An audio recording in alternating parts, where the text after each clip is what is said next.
बिस्मिल्लाहिर्रहमानिर्रहीम। अस्सलाम वालेकुम। मैं हूं सैयद अवैस काज़मी। आज प्रोग्राम के अंदर बात करेंगे अफ़गानिस्तान में बदलती हुई सूरत हाल पर। दारुल-हुकूमत काबुल पर तालिबान काबज़ हो चुके हैं और अशरफ गनी जो कि वहाँ के सदर थे वो काबुल छोड़कर तजाकिस्तान फ़रार हो चुके हैं। अफ़गानिस्तान के अंदर अचानक इतनी बदलती हुई सूरत हाल है क्योंकि जो ही गैर मुल्की फ़ौज का वहाँ से इनखला शुरू हुआ तो वहाँ पर तालिबान जो है उनकी पेशकदमी तेज़ होती जा रही थी और आहिस्ता आहिस्ता वो अफ़गानिस्तान के जो दूसरे अजला हैं उन पर कब्ज़ा कर रहे थे। इस तरह गुज़श्ता रोज़ अफ़गान जो तालिबान हैं वो काबुल में दाखिल हुए, उन्हें सदारती महल में भी दाखिल हुए और अशरफ गनी जो थे वहाँ पे सदर थे वहाँ से वो छोड़कर ताजिकिस्तान फ़रार हो गए हैं। कोई नहीं तजिया कर सकता था, कोई पेशगोई नहीं कर सकता था कि इतने जल्दी अफ़गानिस्तान के अंदर जो 20 साल का एक मतलब कि बहुत लंबा टाइम पीरियड है, बहुत लंबा एक वक्त है, उसको ख़त्म करके एकदम से तालिबान इस तरह इतने जल्दी काबुल के ऊपर काबज़ हो जाएंगे और अफ़गानिस्तान पे वो अपना पूरा कंट्रोल संभाल लेंगे। क्योंकि 20 साल के अंदर अमेरिका और नेटो के जो इत्तेहादी ममालिक हैं उन्होंने अफ़गानिस्तान के अंदर कम से कम 3 लाख के करीब फ़ौजों को जो है तैयार किया। उन्होंने अपने अरब खरबों डॉलर वहाँ अफ़गानिस्तान के अंदर खर्च किए, जदीद असला दिया फ़ौजियों को, लेकिन तालिबान के आके किसी भी फ़ौजी ने कोई भी मज़ाहमत नहीं की। बग़ैर कोई खून रेज़ी हुए तालिबान ने अफ़गानिस्तान के ऊपर अपना कंट्रोल हासिल कर लिया है और अभी उसके अंदर ये कशमकश जारी है कि आया कि उनको अबूरी हुकूमत या मुकम्मल इक़्तिदार जो है उनको सौंपा जाएगा। उसके अंदर किस तरह की पार्टनरशिप्स होगी, जो बाकी सियासी रहनुमा हैं खुसूसन अब्दुल्ला जो हैं वो किस तरह अपना रोल प्ले कर रहे हैं, वो उनको अगर तालिबान को वो इक़्तिदार मुंतकिल करते हैं तो उनके अंदर उनका क्या क्या रोल होगा, तालिबान किस हद तक मतलब हुकूमत के अंदर अपना हिस्सा मांग रहे हैं। अगर वो अबूरी हुकूमत की बात है तो एक तजिया में सुन रहा था, उसके अंदर वो कह रहे थे कि वो 80% मतलब कि अबूरी हुकूमत के अंदर भी वो कह रहे हैं कि 80% हमारे नुमाइंदगान और 20% जो हैं जो बाकी जो पार्टीज़ हैं उनके लोगों को लिया जाए। और अगर मुकम्मल इक़्तिदार होता है तो उसके अंदर मतलब कि उनकी क्या, क्योंकि इस टाइम जो भी बात तालिबान करेंगे दूसरे रहनुमाओं को वो बात माननी पड़ेगी।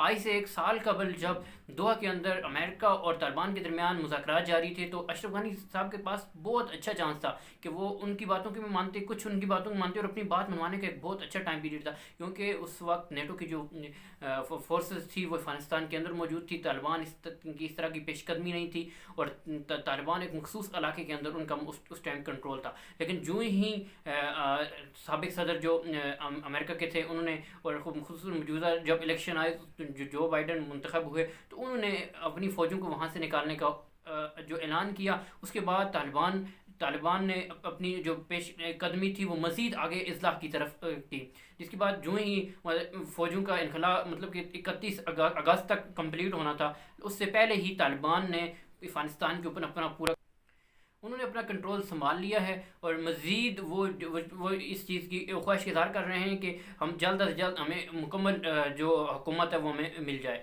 और उन्होंने अपनी जो उनके मुजाहिदीन हैं उनको काबुल के अंदर दाखिल किया। उन्होंने कहा कि जो पुलिस हैं और फ़ौज के हैं वो अपनी मतलब की पोजीशन छोड़ चुके हैं और किसी तरह की मतलब कि लूट मार से बचने के लिए उन्होंने अपने जंगजुओं को ये कहा कि आप काबुल के अंदर दाखिल हो जाएँ और जो इंतज़ामात हैं वो संभाल लें, लोगों को किसी किस्म की कोई परेशानी, जो पहले लोग परेशान थे कि आया कि किस तरह की गुज़श्ता जिस तरह खून रेज़ी होती रही है तालिबान और दूसरी फोर्सेस के दरमियान झड़पें होती थी, फिर खून रेज़ी होती थी जिसके अंदर आम अफ़गानी शहरी मारे जाते थे। इस बार बिल्कुल मुख्तलिफ हुआ। इस बार ना तो कोई शहरी मारा गया है ना ही कोई इस तरह का मामला हुआ और तालिबान ने मुकम्मल कंट्रोल भी अफ़गानिस्तान के ऊपर हासिल कर लिया है।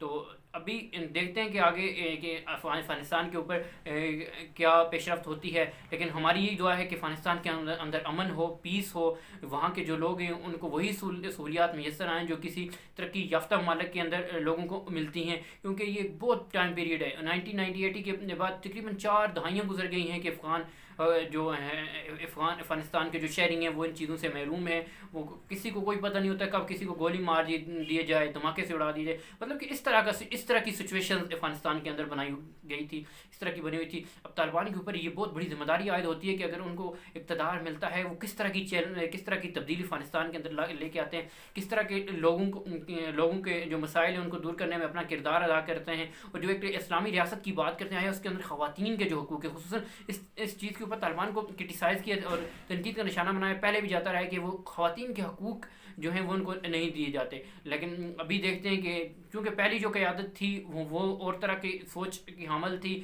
ابھی جو نیو قیادت ہے وہ اور طرح کی سوچ کی حامل ہے. تو یقیناً امید کی جاتی ہے کہ خواتین کے جو حقوق ہیں ان کو بھی ان کے پورے پورے حقوق دیے جائیں گے، ان کی تعلیم ہے، صحت ہے اور دیگر مسائل ہیں ان کو مکمل نمائندگی دی جائے گی. اور طالبان اس چیز کے اوپر خصوصاً اس چیز کے اوپر ورک کریں گے. اور جو ایجوکیشن کے مسائل ہیں، باقی جو دیگر مسائل ہیں وہ بات کی بات ہے، لیکن ایک اچھا کنٹرول سنبھالنے میں اگر وہ کامیاب ہو جاتے ہیں تو آئندہ جو افغانستان کے اندر جو کامیابی ہے وہ یقیناً طالبان کی، کہ اشرف غنی حکومت بالکل ناکام ہو چکی تھی افغانستان کے اندر. بالکل کوئی ریئیکشن عوام کی طرف سے بھی طالبان جب داخل ہو رہے تھے تو ان کو ویلکم کیا جا رہا تھا، نہ کہ ان کے خلاف مزاحمت کی جا رہی تھی. کیونکہ افغانستان کے اندر جو عوام ہے وہ مکمل طور پر تنگ آ چکی تھی اشرف غنی حکومت سے. کسی طرح کی مطلب کہ ان کے اندر کرپشن کی بہت زیادہ ہو رہی تھی، نہ کوئی ان کے اندر کوئی پالیسی تھی، نہ طالبان کے خلاف کوئی مزاحمت کی ان کے اندر کوئی قوت تھی. وہ بالکل تنگ آ چکی تھی اشرف غنی حکومت سے. تو اس لیے جب طالبان مطلب کہ جن علاقوں میں جاتے رہے وہاں کے لوگوں نے ان کے استقبال کی، ان کے اندر مٹھائیاں تقسیم کی. اور مطلب کہ کیونکہ وہ تنگ آ چکے تھے غیر ملکی فوجیوں سے، روز کے حملوں سے. تو اب دیکھتے ہیں کہ طالبان مزید کیا مطلب کہ کس اچھی پوزیشن کے اندر جا کر حکومت سنبھالتے ہیں اور لوگوں کے مسائل حل کرتے ہیں اور افغان شہریوں کو امن کے راستے کی طرف لے کے جاتے ہیں. آج کے پروگرام سے اتنا ہی، اجازت دیجیے. خدا حافظ.